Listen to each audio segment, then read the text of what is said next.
NSS IIT Roorkee proudly presents to you the sixth interview in our talk series, Her Women of Wisdom. We aim to give you intellectual stimulation on various topics and motivate you to concentrate your energy on various empowerment causes for the nation.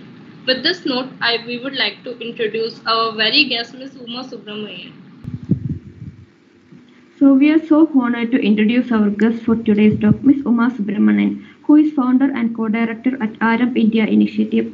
ARAMP is a Mumbai-based NGO that focuses on child protection and issues related to child sexual abuse and exploitation. She has done several rehabilitation programs for child labor in places like Hyderabad, Guntur, Charminar, Mumbai, and several other places. She also conducts workshops on child sexual abuse prevention and the importance of sex education as part of ARAMP. A warm welcome, ma'am. Thank you, Elena. Thank you very much for the introduction. So over to you, Vanshika.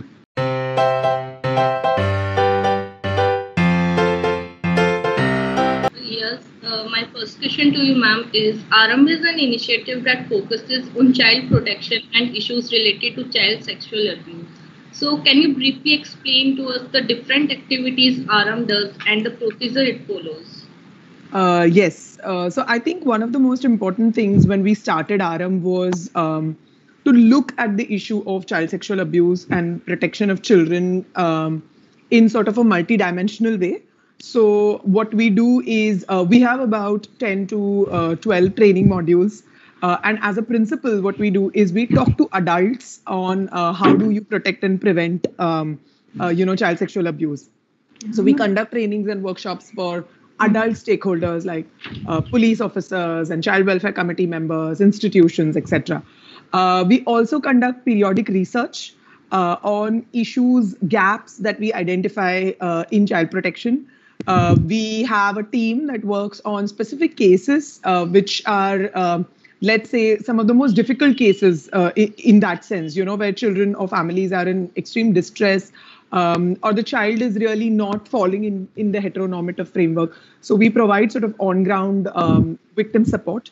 If you look at our website, arampindia.org, it is also India's first online resource center. So if you are an adult or a young person and want to know more about the issue, there are lots of resources that we have put together. And we've also curated a lot of resources because that was one of the things that we started off with. And last, but definitely one of the most important interventions that we have is we have a hotline on the website. It's a report button. So if you stumble across child sexual abuse material, for a want of a better word, child pornography on the internet, you can report on that particular button. And our partners in the UK, Internet Watch Foundation, along with them, we look at taking it down and making sure that such content is not available on the internet. Yes, I think ARAMP is the first NGO that brought the hotline thing, right, ma'am? Yes. So when in 2015, when we started looking at this particular issue, we realized that there was no reporting mechanism in our country at that time. So, for example, if you are a young person and your image has been leaked on the internet, it meant that physically you'll have to go to a police thana and also submit your device, etc. And the issues, the stigma, the taboo when it comes to going and reporting. At the same time, we also realize that there are these international best practices available across the world. There are countries which have done this, and done it well before us. So if you look at IWF, they've been around for more than 20-25 years, So this is the hotline model is not something that was new to the world. But I think at that time, India really needed some sort of an intervention. And that's why we always believe in bringing in what is already available rather than reinventing the wheel, so to say. So that's how we ended up launching the first hotline in the country.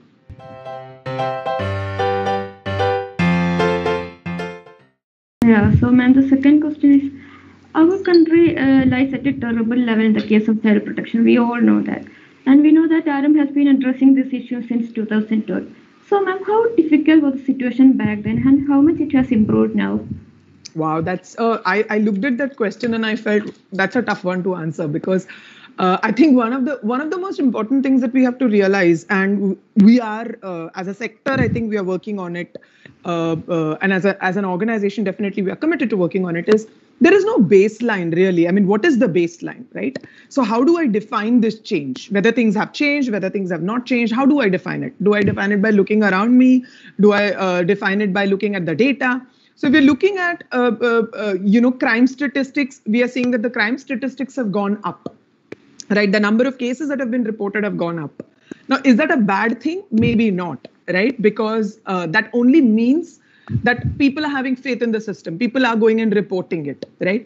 But reporting doesn't mean anything. Just the numbers or the number of increase in reportage means nothing. What is interesting to see is what has been the conviction rate, what has been the victim protection mechanisms, what has been the rehabilitation of these victims. And those numbers are very dismal. Okay, so it's very hard to define change in that context. But having said that, I have to give you a couple of sort of, insights. And I did some reading, looking at that question. And if you look at one of the things for any issue is what's the commitment from the government, right? What's the commitment from the system? And the reflection of government's commitment comes with the budgets, right? When they allocate n number of resources for n number of issues. And there's this organization in Delhi called HUC, and they do something called as budget analysis for children. So every year when the budget is released, they take the budget and look at it and say, okay, how much money has been allocated for children and children's issues in the country? And if you look at the last 10 years, since 2012, in 2012, 4.76% budgetary allocation was made. But in 2020, last year in the pandemic, it came down to 2.46%. And if you look at child protection, out of the entire budget, 0.03% is for child protection. So that really tells you the agenda of the government, of the establishment. And unfortunately, you see that it's going down, where, these issues are not taken. I mean, they are taken seriously only when something serious happens. So a Hathras happens or an Asifa happens and everybody's talking about it. And some ad hoc measures are implemented and more legislation is demanded. But you actually look at, has anything changed for victims on the ground? Maybe, maybe not. It's hard to gauge. So one of the things I think is the most important indicator in the future, and which Aarambh is committed to working on, is creating that baseline, so that we know whether the needle has moved or not. We do know that there are a lot of training programs that happen. We do know that currently there is an atmosphere where at least people can talk about this issue, especially after Nirbhaya. But we really don't know if victims are still being treated sensitively. In our experience, we know that if the victim does not fall in the ideal category of victims, she or he is going to be treated very badly by the system. And we know it, and we saw it, in many cases. So that's where we are.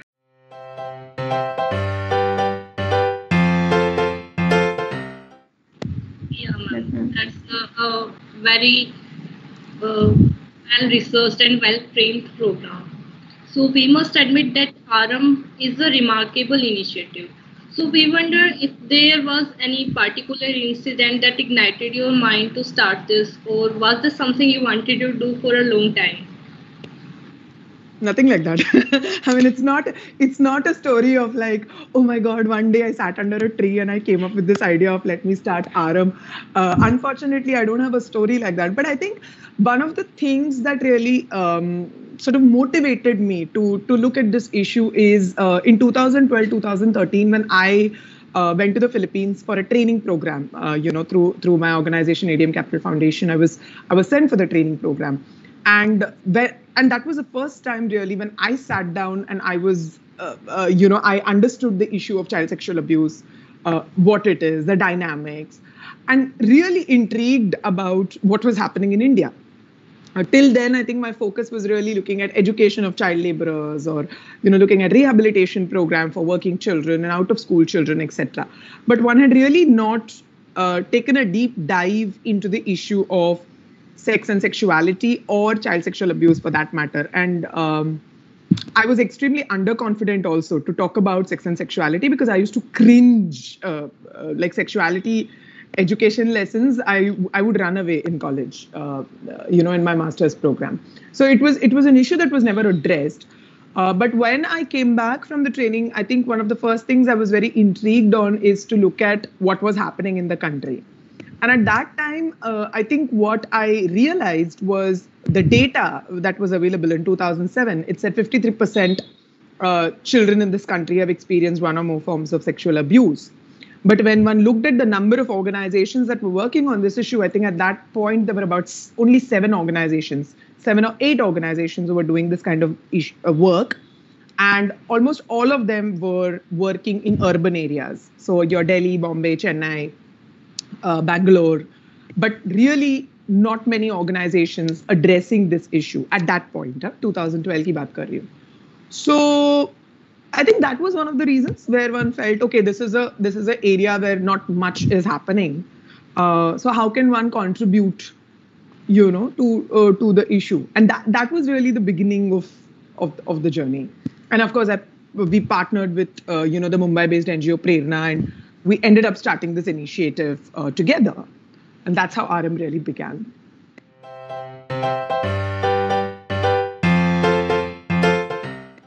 That's a great idea, ma'am. We are so happy that such an institution is working here. You are very, very generous, both of you. Thank you. So we wish to ask some questions about sex education and related things too. Sure. As we know, India is one of the top consumers of pornography. It is true that pornography objectifies women and provides false belief about sex. What is your stand on this, ma'am? How does watching porn affect the mind of young people? I think it's very interesting to note that whenever we talk about porn, the first thing that comes to our mind is addiction, and the first thing that comes to our mind is, okay, bachche bigad jayenge, children are going to get corrupted, their minds are going to get corrupted and all of that. But I think one of the most important things to understand is we have to look at consuming porn in a context, right? What is the context in which this child or this young person is engaging with something like pornography? And currently it's so easily accessible. Right. And I would say more than addiction, the problem is desensitization, where one has to really look at whether our children or young people, is everything okay in their everyday life? Are they able to function okay? Like one has to really look at it in that context. Like, is this child watching too much porn? Is this adolescent watching too much porn? Is this child, the grades are dropping? Is there any sort of other issues related to sexual behavior? And one has to really look at it in that framework and that context. So it is going to differ from case to case in that sense, But the most important thing I feel is one has to really understand that is porn, and research shows that excessive consumption of porn can lead to desensitization, which basically means that younger people are going to lose their sex drives. They're going to watch more and more porn, but they're not as sexually excited as one would expect them to be, And I say that as a problem more than bachche bigad jayenge or their minds get corrupted, right? Because you watch something like porn to seek pleasure. But if the consumption of porn is going to lead you on a path where no matter how many hours you're sitting in front of the computer, you're just not sexually excited, that to me is more problematic than actually addiction in that sense,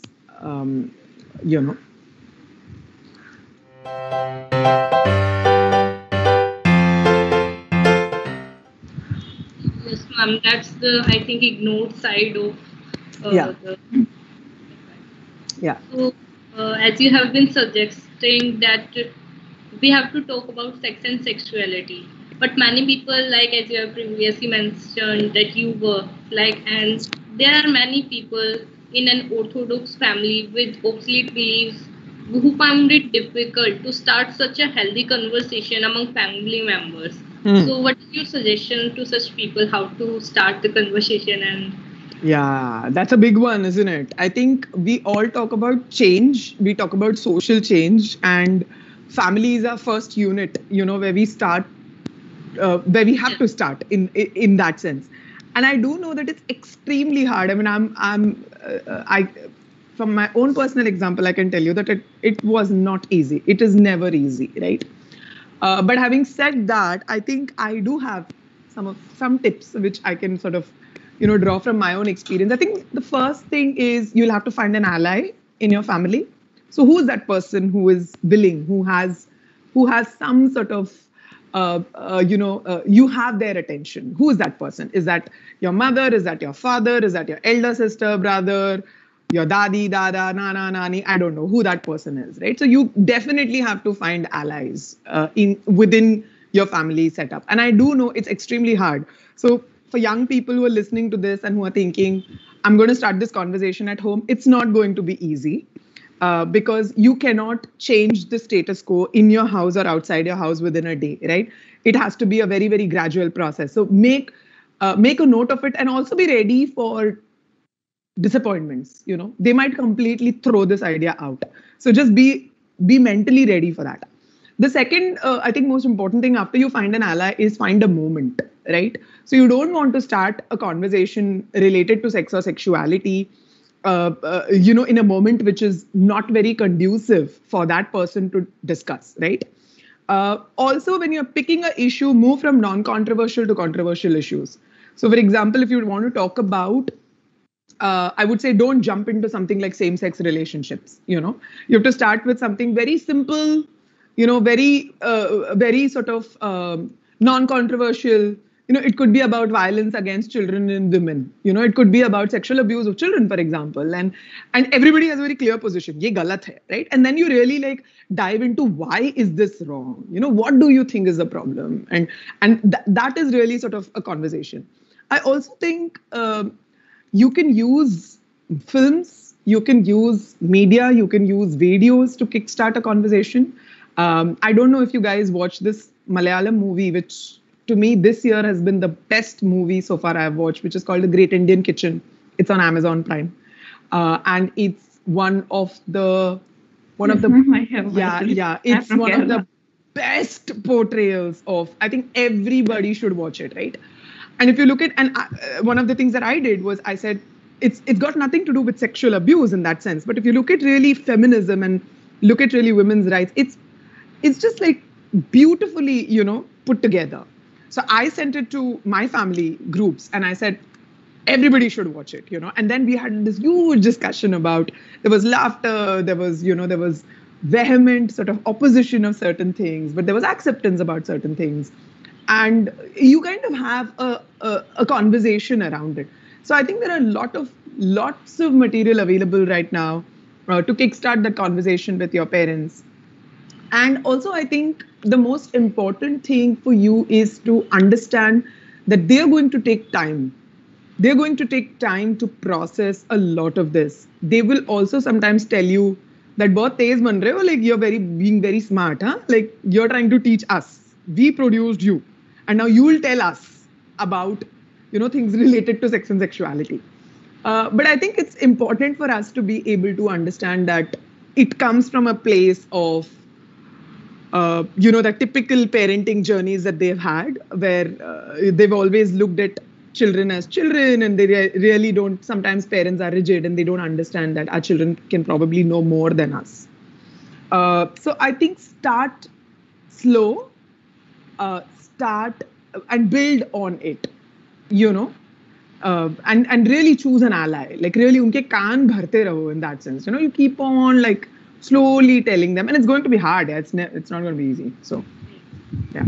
Yeah. So talking about the movie, it is very true that we discuss about some typical issues, but we forget some base and minute issues. And I remember some people who normally talk about sexual abuse find this movie as a childish movie. They believe that these issues are not important to be discussed. Yeah. So I think you're talking about that movie was really great. But I think you should also we should also ask ourselves, like, who are these people who think that these are non-issues, right? Yeah. Because the status quo is maintained mostly by men, because that's how patriarchy functions, and it's very convenient for them, right? Like, for example, if I am sitting and I am getting my morning cup of tea, why would I want to change that? Why would I want to not get my morning cup of tea, right? So for the system to change, men have to believe that, okay, well, I mean, every day, like somebody's getting up, they're boiling the milk, they're making that cup of tea, and I'm getting that cup of tea. I really need to move. I really need to also make a contribution, which means they'll have to give up that position of privilege. And unfortunately, in most of our families, they don't. So clearly there is a problem, because there's like, ye kya hai? Ye to normal hai. This is very normal. Yeah. Yes. Yeah. So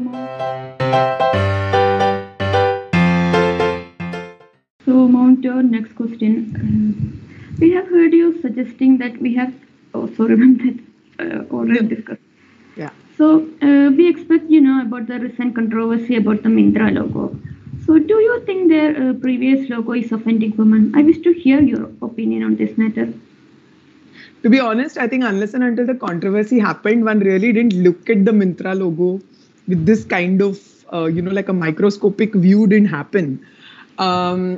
If you're asking me and the general opinion, a lot of people said it didn't catch my attention. It didn't catch a lot of people's attention as well. But having said that, I think the person or the organization, whoever took this issue upon themselves, I'm sure they have valid reasons to do so.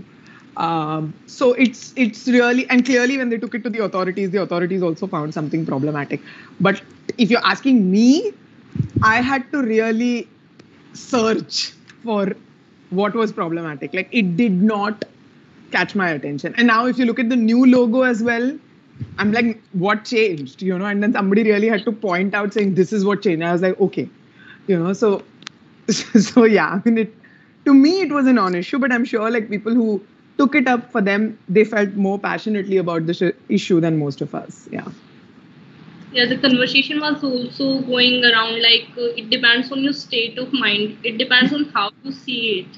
Like if you found it offensive, then there were many examples of the logos. You can say that these are also offensive. And yeah, I think it's like opening a can of worms, isn't it? Like, what is offensive, what is not offensive, in what country, what context. I mean, it's very complicated. Yeah. So that's why, like, I felt ki theek hai, matlab they felt it's offensive. They took it to the authorities. The authorities felt it's offensive. They got it changed. Now, if you can, I still am wondering, like, what is the change? If that change really is enough. But that's how it goes.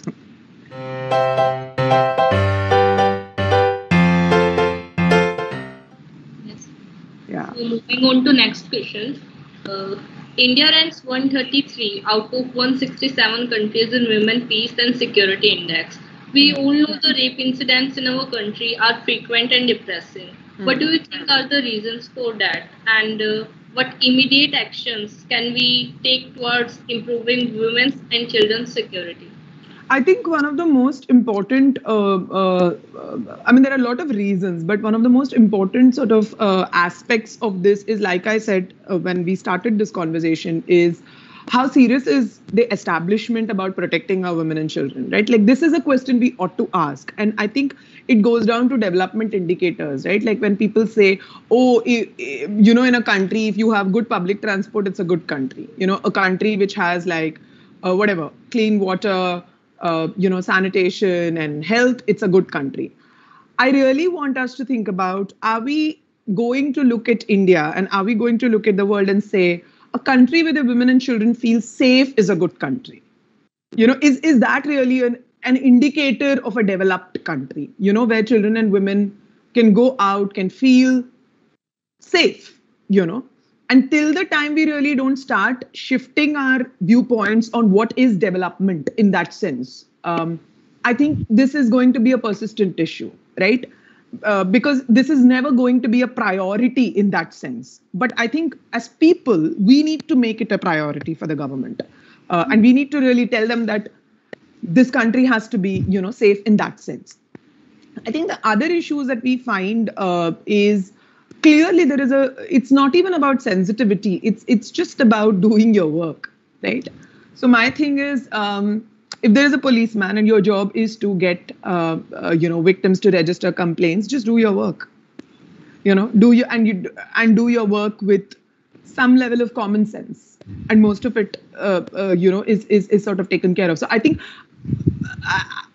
I'm sorry, I think I'm digressing here, but one of the core issues, that you feel is in India, there is this culture of, shaming and stigma and judgment, and you look at the merits of the case before you decide whether you want to take this case seriously or not take this case seriously. You look at the profile of the victims, you look at the profile of the families, and all this is done at the police chowki level, even before you take it forward. So I think the fundamental issue is people in these positions, if they can do their work, just the work, as prescribed in the law, which they hold very dear to them, a lot of things, can be taken care of. We digress a lot in that line of duty. And I think the third and the most important thing is we have to get rid of this culture of shame. We have to get rid of this culture of judgment, where we don't believe victims, where we don't listen to them, where we have preconceived notions about sex, sexuality, rape, everything, right? And that really comes out when we sort of, look at cases. Because you see like a national outrage in a Nirbhaya, but you'll never see a national outrage when a model is raped, right? So like look at the difference, look at the hypocrisy in a society, right? Like, why are we not making a hue and cry about a model being raped in an Uber in Delhi? So I think a lot of this also goes back to how people respond, how people react to it, and we have to demand accountability. Yeah, we have to demand accountability from people who are in positions of power. That's one of the most key things to do. Yes, ma'am. I hope I answered your question. I think I got. It is very depressing that the victims are blamed for rape cases. Even in case of Nirbhaya, some people said why she traveled at night. Yeah. It was very depressing.